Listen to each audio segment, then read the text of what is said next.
Dans cet épisode de Mes Bricolos, on va parler de Nothing Phone. Nothing Phone est une marque que j'aime bien. Bon, au-delà du fait qu'elle soit difficile à prononcer, c'est une marque qui n'est pas pratique quand on parle le français. Nothing Phone. Et surtout qu'on a un accent pas terrible. Mais voilà, c'est une marque qui est intéressante, qu'on suit depuis le début, la première saison des épisodes de Mes Bricolos. Parce qu'on a l'impression que c'est les artisans de la téléphonie mobile. Les mecs, qui sont... voilà, c'est créatif, c'est différent, c'est nouveau. Voilà, on a envie de les aimer. Tu vois, on a envie de les suivre, on a envie de les encourager. Moi, c'est ce que je disais. Mais là, ils sont arrivés avec leur nouveau téléphone portable, les nouveaux Nothing Phone 4A et le Nothing Phone 4A Pro. Alors moi j'attendais patiemment en me disant j'attends aussi le Nothing Phone 4, comme ça je te fais un épisode de Mes Bricolos, le 4A, le 4A Pro et le 4, et finalement ils ont décidé de ne pas sortir, je m'en suis rendu compte en préparant cet épisode, ils ont décidé de ne pas sortir le 4. Alors pourquoi ? On va voir ça dans cet épisode de Mes Bricolos, et puis on va aussi analyser un petit peu la proposition. Le projet de l'iPhone. Je vais faire cette erreur dans cet épisode de Mes Bricolos, du Nothing Phone 4A et du Nothing Phone 4A Pro. On va voir un petit peu à quoi ils ressemblent et si vraiment, est-ce que c'est intéressant, le design, l'approche, l'esthétique, tout ça. Donc on se retrouve tout de suite en couleur pour découvrir tout ça ensemble. À tout de suite les amis. Salam alaikum, bienvenue dans ce nouvel épisode de Mes Bricolos, épisode numéro 25. Je regardais de la saison 6, comment vont mes bricologistes préférés, comment ça va les amis. Alors évidemment, quand je parle des bricologistes, aussi appelés les bricologues, je parle de ceux qui sont abonnés à cette chaîne. Donc c'est le moment, je vous ai mis toujours ce petit effet, je sais pas s'il est très efficace. Le petit effet hypnotique pour que vous cliquiez sur la petite cloche pour recevoir une notification à chaque fois que je publie un nouvel épisode de Mes Bricolos. Lâchez un pouce en l'air, un abonnement, enfin de faire tout ce qu'il faut, voilà. Je le fais à chaque fois maintenant, je sais pas si ça fonctionne et que ça vous donne envie de cliquer et de vous abonner, mais bon, je le fais, c'est comme ça. C'est notre petit rituel hebdomadaire, chaque mercredi à 17h GMT, je publie un nouvel épisode de Mes Bricolos et dans ces épisodes de Mes Bricolos, on prend le temps de discuter, papoter, commenter les dernières actualités de la création, de l'innovation et du design. Et je vous dis, Nothing Phone, on suit l'actualité de Nothing Phone depuis maintenant plusieurs années dans ces épisodes de Mes Bricolos. Chaque saison, on revient sur les sorties de Nothing Phone. Je vous dis, c'est une marque que j'aime bien. J'aime bien parce que dans la tech, ça a tendance à se ressembler. Puis en plus, tu as les marques qui sont un peu... tu vois, qui sont un petit peu... T'arrives pas à te projeter dans la marque, tu vois. Elles ont une dimension, c'est tellement énorme. Ce sont des marques qui sont tellement énormes, Apple, Samsung, etc., que finalement, il y a un côté où, t'as le produit, il est beau, il est bien fait, mais t'as du mal à avoir cette proximité avec la marque. Alors que Nothing Phone, depuis le départ, leur honnêteté, les vidéos qu'ils font, il y a quelque chose d'assez artisanal, que j'aime bien, moi. En plus, ils ont un parti pris assez tranché, ils sont allés sur la transparence, et cette année, ils nous ont proposé le Nothing Phone 4 Pro, là c'est celui qu'on voit, et le Nothing Phone 4A normal, voilà, le classique, et les nouveaux casques aussi, qui sont intéressants. Si on a un peu de temps à la fin de cet épisode, j'en parlerai, parce que c'est intéressant de voir comment ils ont inversé transparence et couleur. Et ils ont rajouté de la couleur, même au niveau des téléphones, ils ont rajouté de la couleur. On a un espèce de rose pâle comme ça qui est plutôt sympa. Donc voilà, on va parler principalement de ces deux modèles qui font l'actualité bien évidemment, c'est Yanko Design qui en parle. Alors je suis aussi surpris de voir un peu comme pour Apple la semaine dernière dans l'épisode précédent de Mes Bricolos qu'il n'y a pas eu une actualité aussi importante que ça, alors que Nothing Phone, chaque fois qu'ils sortent un nouveau téléphone, ça a tendance à buser un petit peu partout. Là, aucun autre site à part Yanko Design n'en a parlé, Core77 n'en a pas parlé, personne d'autre n'en a parlé, alors que finalement c'est très intéressant parce qu'ils ont complètement changé leur logique. On arrive sur mais c'est pas des bêtises, c'est-à-dire quand je dis ça, c'est pas pour dire ouais ils ont complètement changé leur logique, bien sûr qu'ils ont leur transparence, mais ils ont complètement tout changé. Déjà le fait qu'il n'y ait pas de Nothing Phone 4, c'est déjà surprenant et on va essayer plus tard dans la vidéo de comprendre pourquoi. Moi j'ai ma petite théorie là-dessus, on verra ça, mais déjà sur le Nothing Phone 4A, il y a déjà quand même pas mal de changements. Alors on est sur un téléphone, pas mal de changements, tout est relatif. On a le glyphe, mais qui a changé, qui est devenu un glyphe pixel. C'est un un espèce de glyphe Matrix. Si vous regardez un petit peu dans les actualités, tu vois ça, ils appellent ça le glyphe Matrix.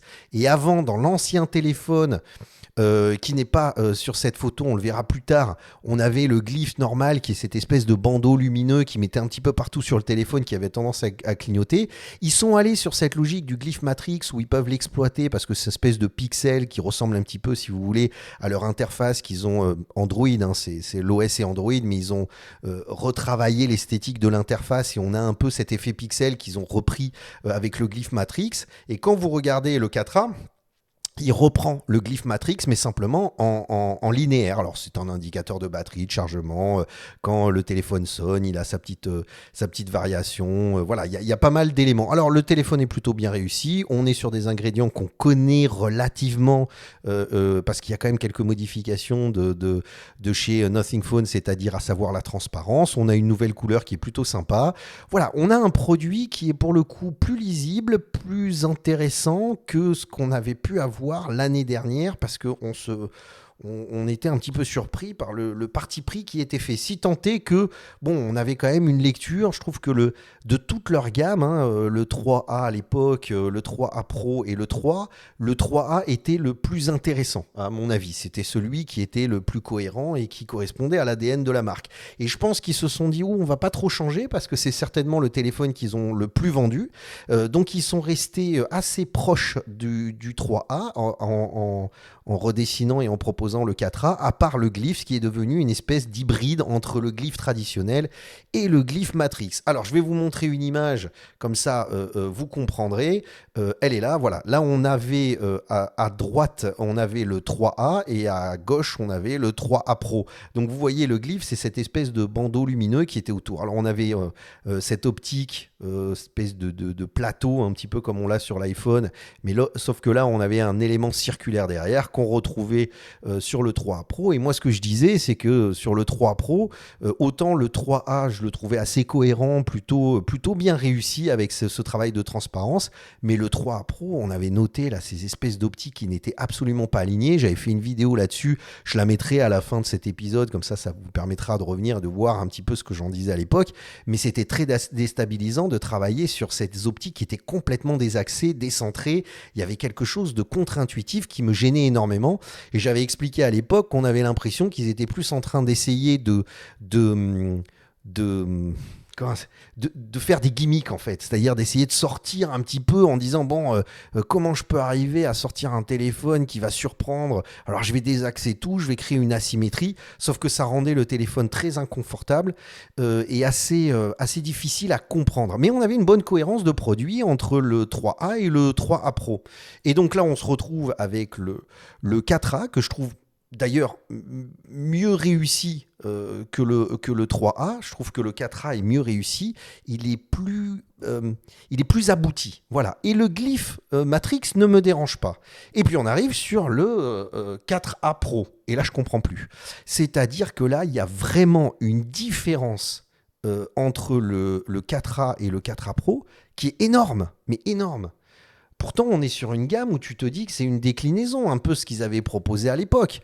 C'est-à-dire quand tu regardes ça c'était le casque, quand tu regardes cette image, tu vois, là il y a une logique, tu as vu ta courbe est cohérente, on la retrouve avec un autre traitement matière, texture, surface, on a une optique qui est un petit peu, qui est plus présente, on a plus d'optiques qui sont symbolisées par cette espèce d'alignement très bizarre, d'agencement très bizarre, alors que là, plus difficile de voir les optiques, mais là on comprend qu'on capitalise sur les optiques, on retrouve le glyphe exactement pareil entre le 3A et le 3A Pro, et là on se retrouve avec un téléphone qui n'a rien à voir avec le 4A. Donc c'est comme si le 4A et le 4A Pro étaient deux gammes différentes. Tu vois ce que je veux dire? Et on se retrouve avec le glyphe Matrix, qui est quand même, le glyphe Matrix, c'est la caractéristique du 3. Donc ça, c'est le Nothing Phone 3. Déjà, tu vois, j'espère que je t'ai pas perdu, mais c'est pour te montrer à quel point, là, il y a quelque chose qui me... Voilà, alors là, pareil, sur le 3, à l'époque, il s'était complètement éclaté à faire du truc asymétrique, c'était hyper gênant, et c'est encore une fois contre-intuitif, mais ils avaient capitalisé sur cette espèce de glyphe Matrix qu'on retrouve sur le 4A Pro, alors que le 4A ne l'a pas, on se retrouve avec juste le bandeau. Donc en fait, techniquement, Alors là, je vous dis, c'est mon ressenti, hein, c'est ma théorie. Avant de parler un peu du design, c'est qu'en fait, ils n'ont pas du tout vendu de 3. J'ai l'impression que la génération précédente des Nothing Phone n'a pas fonctionné comme les modèles antérieurs, que les ventes n'ont pas été satisfaisantes, que, à mon avis, ils ont vendu plus de 3A que de 3A Pro alors à mon avis, très peu de 3. Résultat, ils ont un peu paniqué à bord. Ils ont viré le 3, le 4. Donc la version 4 ne sortira jamais. Ils disent qu'ils la sortiront l'année prochaine et qu'ils attendent 2 ans pour une nouvelle génération de téléphones. Ce que je peux comprendre, hein, techniquement, en termes de design produit, ce que ça implique, je peux le comprendre. Mais donc, on se retrouve avec maintenant un 4A Pro qui fait complètement de l'ombre au 3. Qui prend. Est-ce qu'on n'est pas sur un 4 en fait finalement? C'est-à-dire, pourquoi ils l'ont appelé 4A Pro alors que je sais pas, je comprends pas. Tu vois, c'est-à-dire que autant la semaine dernière, j'ai fait un épisode de mes bricolos sur Apple et la logique de gamme avec le MacBook Neo en disant c'est génial, Tim Cook, c'est un mec de la supply chain, mais alors qu'est-ce qu'il est excellent dans la répartition des gammes et avec la logique scénario d'usage, sac-objet pour différentes typologies d'utilisateurs. Là, je capte plus rien. C'est-à-dire, on se retrouve à faire des allers-retours. Je crois qu'il y a eu vraiment le feu à la baraque l'année dernière, qu'ils ont revu complètement leur calendrier de sortie, qui se sont dit en fait on est allé trop loin parce que là on retrouve quand même une certaine symétrie au niveau des optiques, on retrouve, même si on a un décalage avec le glyph Matrix, mais au niveau des optiques on a quand même un alignement. On est revenu à quelque chose de plus classique, de moins taré avec j'essaye de te faire des petits ronds dans tous les sens, tu vois ce que je veux dire? Et d'ailleurs c'est la première fois qu'on a beaucoup moins de transparence. Alors on a beaucoup de moins de transparence parce que effectivement l'ancien écouteur, tout est lié. En fait, ils en ont vendu pas mal de ces écouteurs. Et si tu regardes, il faut me suivre, mais vous allez voir, c'est intéressant. Si tu regardes, la partie un peu protubérante là, extérieure de l'écouteur, lui est transparente, alors que l'autre partie, qui est la partie de support, je sais pas, tu vois, du casque, n'est pas transparente. C'est la première fois qu'ils faisaient un objet chez Nothing Phone qui n'était pas totalement transparent. Et ce casque a plutôt bien marché. Donc les mecs se sont dit, oh là, attends, il a bien marché, on va prendre les mêmes ingrédients, ça va nous coûter moins d'argent, on va faire une coque en aluminium, ça va être plus lisible, et on va faire un téléphone 4A Pro avec la même logique, moins de transparence, mais une partie transparente qu'on va mettre en avant. Tu vois un peu? C'est-à-dire, t'as l'impression qu'ils se disent, ah bah attends, vite, alors ça a marché, ça a marché, attends, on va prendre ça parce que là, il faut que ça marche parce qu'on a perdu beaucoup de thunes l'année dernière, parce qu'on a quasiment rien vendu. Tu vois, t'as l'impression que c'est ça. C'est l'impression que ça me donne. Tu comprends ce que je veux dire? Et quand tu regardes les deux, ils n'ont rien à voir. Là, à gauche, t'as le 4A et là, t'as le 4A Pro. Bon, moi je trouve toujours que le 4A est très intéressant en termes d'approche de style, de design, de travail. Alors on est sur du design graphique quasiment plus que du design produit, même si on a un très bon travail de matière, texture, couleur, teinte pour avoir cet effet-là. Mais j'ai envie de dire, il est bien réussi. Maintenant je suis un petit peu dubitatif sur le 4A Pro, quoi. Et puis alors il y a un truc du 4A Pro, moi je peux pas, hein, quand je regagne, je saigne des yeux, quoi. C'est, tu vois, la courbe extérieure du téléphone et la courbe extérieure de la partie optique, hein, on va l'appeler comme ça, je sais pas comment il l'appelle, n'a pas le même rayon. Donc en fait, tu as deux courbes avec deux rayons totalement différents parce qu'ils sont alignés sur les rayons de l'optique. C'est comme s'ils avaient travaillé ce bloc de façon totalement indépendante. Tu vois, ils ont travaillé ce bloc, ils n'ont pas du tout intégré sur le téléphone.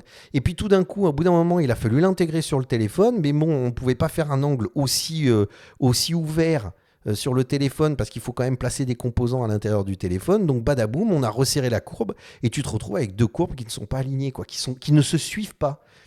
Et ça, moi, dans l'œil, c'est pas possible. Là, tu vois, par exemple, l'optique, le glyph matrix, je trouve qu'il y a une certaine harmonie à l'intérieur de ce bloc optique, mais alors à l'extérieur sur le téléphone, c'est vraiment une protubérance qu'ils ont collée comme ça, comme une pastille que tu as collée sur le truc. Tu vois? Et en plus de ça, donc, tiens, Voilà, c'est vraiment, moi je me dis, ça a été panique à bord chez Nothing Phone, enfin chez Nothing. Les mecs ont essayé de se dire vite, il faut qu'on trouve une solution. Et ils sont restés sur un modèle relativement identifiable pour la version qui se vend le mieux, c'est-à-dire le 4A, hein, les différentes générations de A. Et quand ils sont passés au A Pro, ils se sont dit, vu que l'autre n'a pas du tout fonctionné, on va revenir sur quelque chose de plus classique et on va prendre les ingrédients du casque, des écouteurs pour essayer de leur donner une logique, quoi. Pour essayer. Mais en fait, ils partent dans tous les sens. Moi, ils me perdent. Et puis en plus, je arrive sur 4A et 4A Pro, mais tu vois une logique de gamme, toi, là-dedans? Va voir ce que fait Apple avec le MacBook Neo, le MacBook Air, le MacBook Pro. Ouais, va voir ce qu'ils font, c'est vachement plus logique. Le Mac Mini, le Mac Studio, c'est vachement plus cohérent. Là, on se retrouve avec quelque chose.